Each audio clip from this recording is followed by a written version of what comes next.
Hello and welcome back to my channel, and today I'm going to run through some recent home studio upgrades and outline what I've learned about building a simple setup for home music production.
Now, it's probably worth prefacing this video that if you're a professional sound engineer with a well-established studio, this probably isn't going to be a very interesting video for you. Because I want to run through some recent upgrades that I've done to my own home studio, which has been focused on migrating from beginner entry-level equipment into more professional quality upgrades that will help me with my productions, my mixes, and my mastering.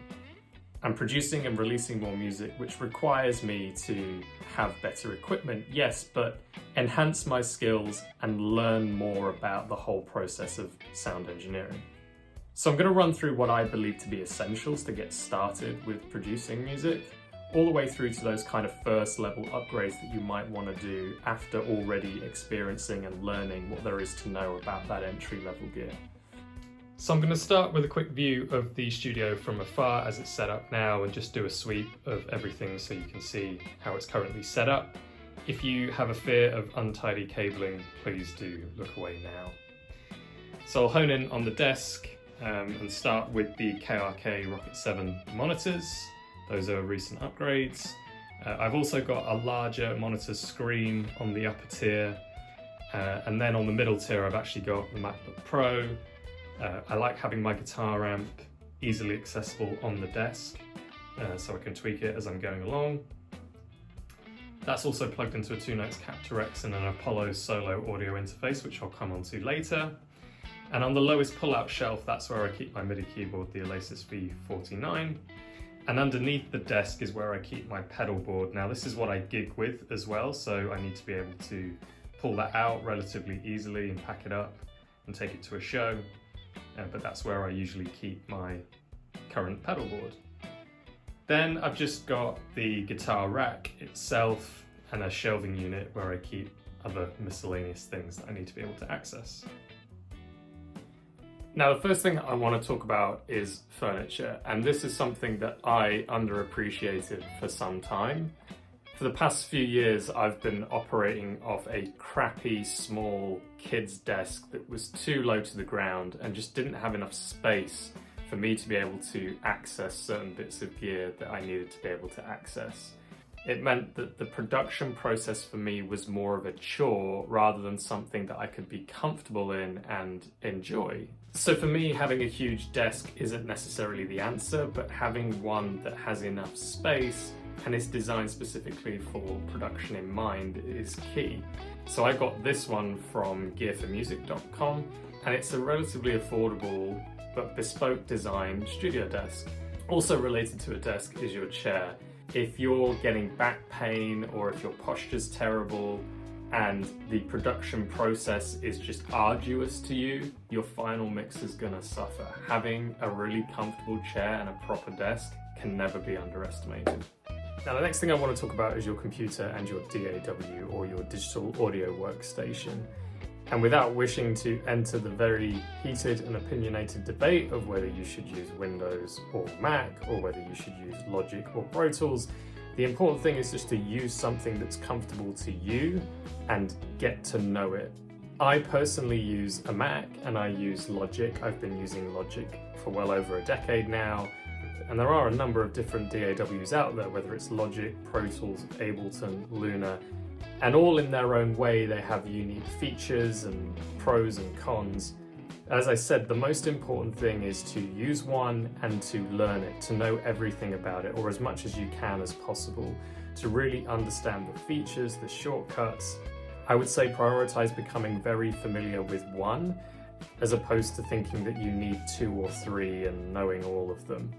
Now I want to talk about audio interfaces, the physical devices that you plug into and record into your DAW. I've recently upgraded to the Universal Audio Apollo Solo. Universal Audio themselves are absolute industry leaders when it comes to professional audio equipment. And the Apollo series is their range of audio interfaces that are kind of no compromise in quality but come with brilliant convenience. The Solo's the entry-level model. It's a wonderfully simple interface with 2 inputs that you can record simultaneously into, with a bunch of other features that I'm just not going to go through in this entire video. But I do want to say you don't need to spend a ton of money to get a great audio interface. In this home environment, being a guitarist, I'm only really ever going to need a couple of inputs to record in stereo. I'm not going to be recording a full live drum kit anytime soon in here. So I need 2 inputs that I can record simultaneously, that has brilliant sound quality and is simple and easy to use, which is the Solo. But for the past few years, I've been using a Focusrite Scarlett 2i2. And honestly, this is a brilliant piece of equipment. This is their 2nd gen model. I think they're on a 3rd gen now. Honestly, this is anything you really need to get going. It's reliable, it's never let me down, sound quality is great. So if you're on a bit more of a budget, or you don't really know where to start, I'd suggest going here. So I've also got this storage cupboard where I keep things like my amp and pedal board case, my cab, mic stand, cabling and microphones themselves, and any kind of pedals that aren't currently on my board. It looks a bit chaotic, but I actually think it's really important to have a storage space like this where you can store bits and bobs and keep your studio space as tidy and as clean as possible. The one area I would suggest looking at if you're wanting to make that real step change in the quality of your output when it comes to your productions is your monitors. I've recently upgraded to KRKs, the Rokit 7 specifically. I was previously using some entry-level M Audio monitors which did the job, but as soon as I upgraded to the KRKs, honestly, the difference in sound and clarity and being able to hear certain elements of my mixes, the difference was profound. You might have spent already quite a bit of money investing some monitors, and you may not be satisfied with them, not because they're not good monitors, but because you're not familiar with their sound. What I mean by that is that the entry-level studio monitors that I've been using for some time had a very characteristic sound, a characteristic low end, characteristic low mids that I was very familiar with, and in a way I could compensate my mixes for them. Now, you don't necessarily want to be doing lots of compensating when you're doing music production, but if you know the characteristics of the speakers you're working with, if you know the characteristics of your audio interface, of your DAW, just like you know the characteristics of your guitars and amplifiers, you can compensate or enhance your mixes based off that. Now, there's lots of other equipment you could invest in based on what you need. So I've got a bunch of microphones, stands, things like pop filters, recording vocals, but it's all based on what I need to produce. You could spend a ton of money on things like acoustic treatment. Microphones themselves can get ridiculously expensive. Again, the most crucial thing here, like with the DAW or with the audio interface or with your monitors, it's about knowing what you need, and it's about becoming familiar with what you have. The last thing I do want to touch on is kind of related to the first point, which is space, your actual physical environment. And we all have limitations with where we live and the rooms that we have to be able to set up our studios. But what I've tried to do here is set everything up so it's relatively close and nearby to me, so I can quickly access the guitars that I need. My amp is in reaching distance on my desk, so I can quickly dial that in as and when I need it. Everything's accessible, everything's close, nothing gets in the way for me to be able to quickly and comfortably work on music production. So there we are, there's a run through of my studio as it is. I hope you found some of that interesting. I kind of refer to this as Studio 2.0, and I'm certainly not ruling out any upgrades in the near future. So let me know what you think in the comments below. Is there anything else you think I've missed that's an essential or a fundamental in building your own home studio? I do love production. I would like to do more of it. So if you want to see more of it on this channel, do let me know. Like, subscribe, and until next time, I'll catch you later.